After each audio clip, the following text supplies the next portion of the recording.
Hotep à tous, bien-aimés frères et sœurs. Christian Makenga, un Congolais qui travaille pour Paul Kagame et Yewini Museveni. Monsieur Makenga était la tête, la figure qui représentait le M23 à côté de, comment vous l'appelez, Corneille Nangaa. Christian Makenga est parmi ceux qui sont rentrés à Goma avec les forces rwandaises. Christian Makenga a commis une erreur gravissime. Ne soyez pas surpris qu'il a été décapité par Paul Kagame. Monsieur Christian Makenga fait partie du deuxième groupe qui est rentré dans Goma. Le premier groupe qui est rentré dans Goma, qu'est-ce qui s'est passé? Ils ont pillé toute la ville. En tout cas, les secteurs qu'ils contrôlaient. Ils ont pillé, dévalisé des banques. Ils ont tout pris, ce qui appartient aux Congolais. Voitures, magasins, ils ont pillé, couches, allumettes, eau, huile, sel. Ils ont tout pris. C'est-à-dire que les Rwandais ont montré leur pauvreté extrême. Je reprends. Les Rwandais ont montré leur pauvreté extrême. Malgré les minerais qu'ils volent en RDC et qu'ils vendent pour eux, pour s'enrichir. En fait, ça montre que Kagame s'enrichit seul avec sa famille. Ce n'est pas le Rwanda qui bénéficie. Et je ne comprends pas pourquoi les Rwandais sont toujours derrière eux. Peut-être à cause de la peur. Bon, ils sont obligés de le faire. Mais en tout cas, croyez-moi, ça a montré une de ces misères. Voiture, vélo, c'est-à-dire que même aiguille, tout ce qu'on trouve au Congo, là, on prend, on amène au Rwanda. Donc la première équipe qui est venue, c'est ce qu'ils ont pris et c'est ça ce qu'ils ont fait.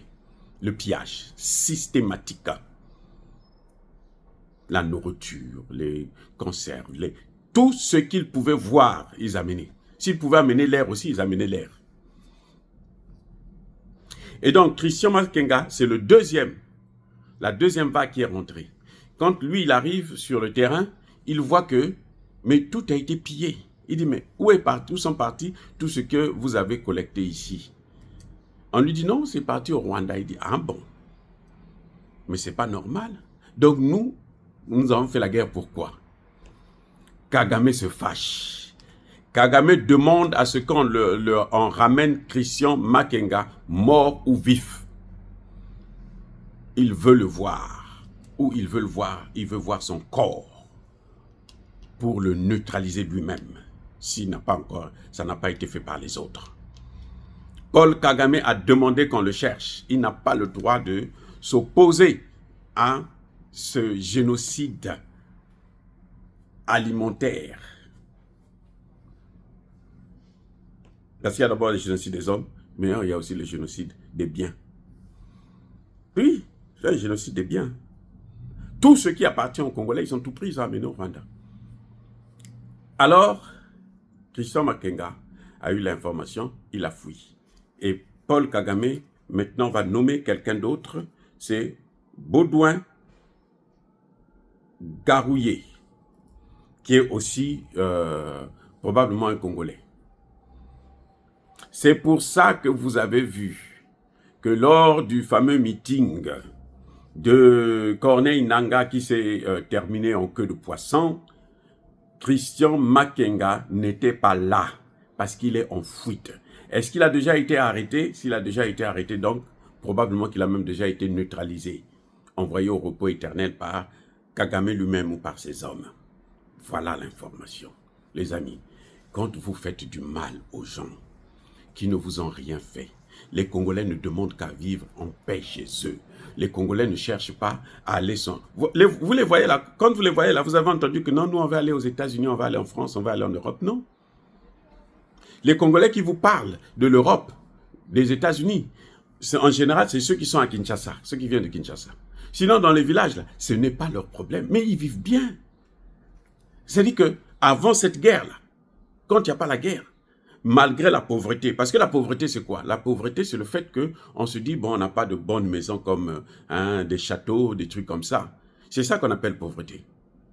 Mais en fait, ce n'est pas ça la pauvreté. La pauvreté, c'est c'est une manière de vivre où vous êtes content, vous êtes chez vous, personne ne vous dérange, vous êtes libre, hein, vous avez vos biens à vous, même si c'est des petits biens, vous avez votre terre, il n'y a personne qui vient prendre ça. C'est ça qui fait le bonheur. Ce n'est pas parce que, bon, on dort dans un château, il y a des gens qui dorment dans... Il y a des femmes là, qui dorment dans des châteaux, mais elles ne font que pleurer, parce que le mari est infidèle, parce que le mari torture, parce que le mari ceci, parce que cela. Il y a des hommes pareils, qui ont tout, qui sont riches, mais ils sont malheureux, soit ils n'ont pas eu de femme, ils n'ont pas de femme, quand les femmes viennent c'est pour son argent, elles repartent, ainsi de suite, il n'a pas d'enfant, il n'a pas ceci, il n'a pas cela. Donc, ce qu'on appelle la pauvreté là, c'est un concept occidental. Quand on applique ça chez nous, en Afrique, non, il y a des gens qui ne sont pas pauvres. Hein. Au Congo, là, à l'Est, là, ils n'étaient pas pauvres avant que Kagame ne commence à les agiter, à chercher, à prendre ce qui leur appartient. Ils n'étaient pas pauvres. Malgré les matières premières qu'ils n'exploitaient pas, ils n'étaient pas pauvres. Si encore Kagame venait exploiter les matières premières sans les tuer, mais il n'aurait pas de problème, on allait les laisser, va, continue à faire, nous on est tranquille ici, ne viens pas prendre nos terres. Mais Kagame veut maintenant prendre les terres, veut maintenant les chasser et tout, c'est ça qui fait leur pauvreté. C'est ça qui fait leur situation précaire. C'est ça qui crée le malheur. Mais c'est des gens heureux par nature. Vous voyez? Donc, les amis, quand on s'attaque à des hommes qui ne vous ont rien fait, qui ne vous demandent que leur liberté de vivre en paix, on finit toujours par payer ça d'une manière ou d'une autre. Christian Makenga est en train de payer.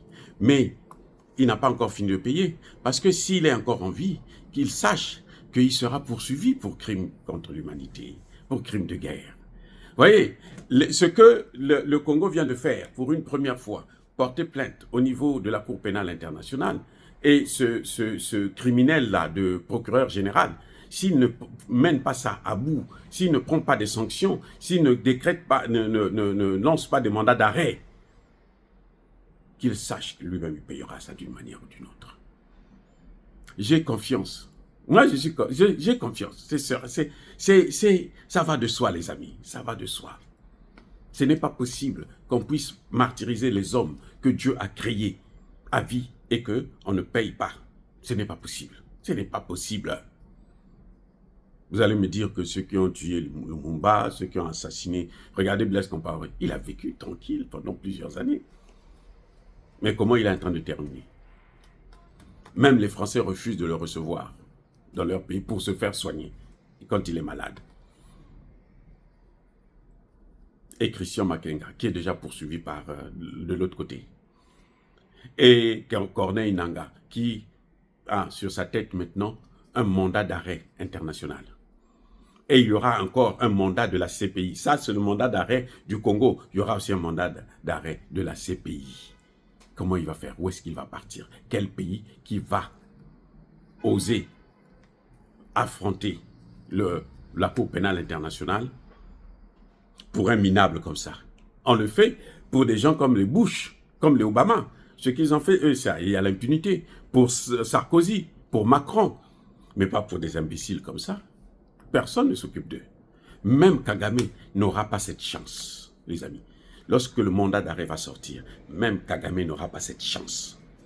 Les amis, soyez bénis, abondamment bénis par le Dieu de Kémité, par nos ancêtres angélisés, mais que tous ceux qui persécutent le continent africain, le pillent et le déstabilisent, qu'ils soient noirs, blancs, chinois, arabes, juifs, indiens, ou qui qu'ils soient punis, maudits, foudroyés, neutralisés, écrasés, effacés par le Dieu de Kémité, par nos ancêtres angélisés.